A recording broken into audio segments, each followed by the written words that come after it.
नमस्कार दोस्तों, आपका स्वागत है। आज जो हम कहानी देखने वाले हैं वो एक सच्ची कहानी है। ये जिस इंसान की कहानी है उसका नाम है डेरिक एमेटो।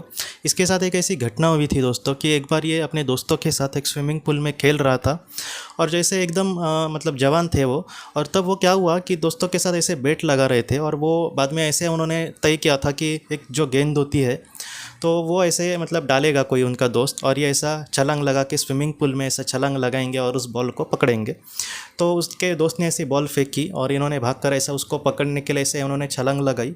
और बॉल को तो पकड़ा उन्होंने, लेकिन इनका जो मतलब गिर गए वो, और उनका जो सिर था वो नीचे मतलब ज़मीन पर टकराया थोड़ा सा। उनको उस वक्त समझा नहीं कि वो कैसे कूदना है या फिर, और जवानी में ऐसे बहुत बार होता है, लेकिन इनको जो चोट लगी थी बहुत ही ज़्यादा बड़ी थी और ये पूरी तरीके से बेहोश हो गई। इनके सारे जो दोस्त थे उनको बहुत ही ज़्यादा डर लगा कि आखिर इसको क्या हुआ।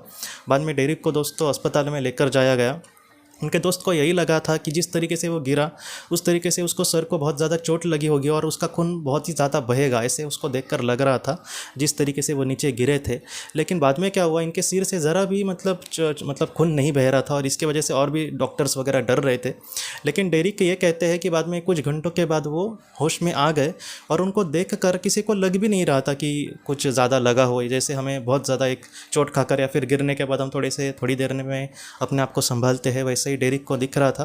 लेकिन फिर भी डॉक्टर्स और डेरिक के जो माँ हैं वो बहुत ही ज़्यादा टेंशन में थे, क्योंकि इसको इतनी चोट लगी है और कोई अंदरूनी बहुत बड़ी चोट ना हो जो उसके जीवन में आगे उसको मतलब तकलीफ़ दे सकती है, इसलिए वो डर रहे थे। लेकिन फिर भी अब उसका सब कुछ चेक किया तो सब नॉर्मल था, इसलिए बाद में उन्होंने ठीक है कहा।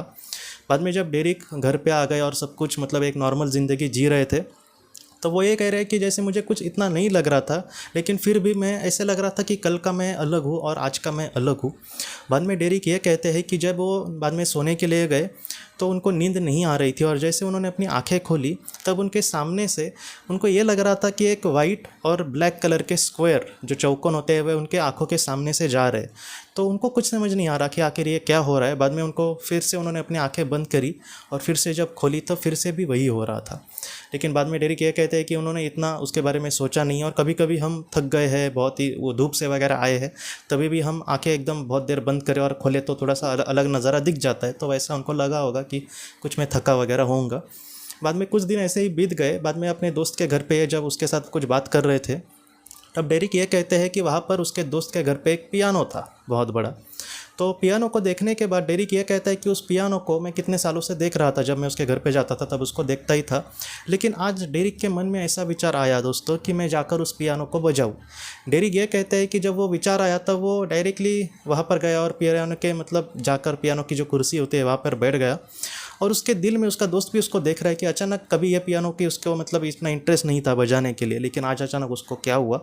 और डेरिक बाद में पियानो दोस्तों बहुत ही अच्छे से बजाने भी लगा। डेरिक इस तरीके से उसको बजा रहा था जैसे कोई एकदम मतलब जो बहुत ही ज़्यादा ज्ञानी है, पियानो का मास्टर कोई है, वो जिस तरीके से आराम से हल्के हाथों से जैसे बजाएगा उसी तरीके से वो बजा रहा था।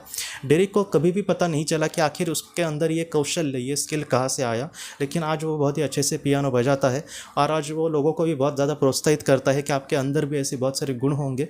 ऐसा नहीं है कि हमेशा वो ऐसे अवकात में ही बाहर आएंगे, हम उसको सीखे बहुत ही अच्छे से तो भी हम उसको मतलब बहुत ही अच्छे से कर सकते हैं। तो आज डेरिक के साथ ये हुई घटना। ये जो घटना है थोड़ी सी अजीब है, बहुत सारे लोगों के साथ ऐसी घटना होती नहीं और बहुत सारे लोगों को इस पर यकीन भी करना बहुत मुश्किल है, लेकिन ये एक सच्ची घटना है। ये जो कहानी है दोस्तों एक साइंटिफिक रीज़न से अगर हम इसको देखने की कोशिश करें कि आखिर ऐसा क्यों हुआ, तो हम वो बहुत ही अच्छे से मतलब समझ नहीं पाएंगे। लेकिन फिर भी डेरिक की जो कहानी है पूरी तरीके से सच है। मैं आपको यही कहना चाहता हूँ कि इसके पीछे बहुत सारी पॉसिबिलिटीज़ भी हो सकती है। जैसे अगर हम साइंस की दृष्टि से बात करें, आत्मा की दृष्टि से अगर हम बात नहीं करें, तो कुछ लोगों ने यह भी कहा है कि दिमाग के किसी एक हिस्से में इस तरीके से अगर चोट लगी या फिर कुछ ऐसा प्रभाव पड़ा उस हिस्से पर, तो हो सकता है कि उसके अंदर कोई अच्छी स्किल मतलब जाग जाए। तो ये साइंटिफिक रीज़न इस तरीके से कहते हैं।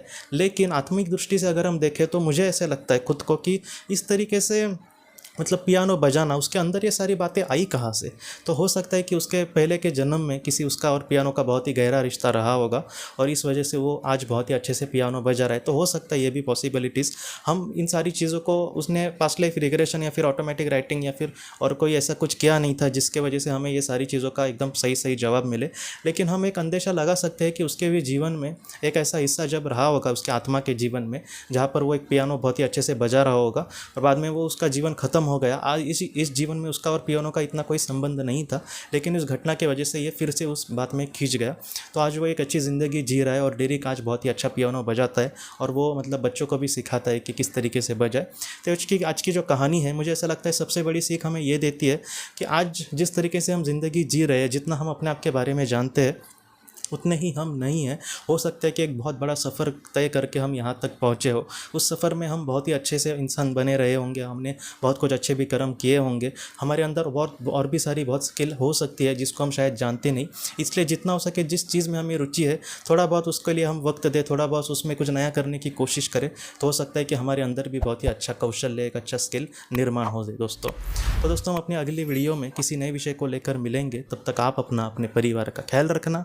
आपका बहुत बहुत धन्यवाद। ज़िंदगी की रोशनी ये एक कंसल्टेंसी है जो ऐसे लोगों को मदद करने की कोशिश करती है जिन्होंने किसी अपने को खोया है या फिर जो लोग अपने जीवन में बहुत ही ज़्यादा दुखी है। जो लोग इस संस्था के साथ जुड़ते हैं उन्हें पास्ट लाइफ रिग्रेशन की ऑडियोज़ भेजी जाएगी, जिससे घर बैठे वह पास्ट लाइफ रिग्रेशन का अभ्यास कर सकते हैं। और उन्हें 5 मेडिटेशन ध्यान की भी ऑडियोज़ भेजी जाएगी और इसके साथ साथ उन्हें PDF किताबें भेजी जाएंगी जो हिंदी और अंग्रेज़ी में है, जो मोबाइल पर या फिर लैपटॉप पर आप उसे पढ़ सकते हैं।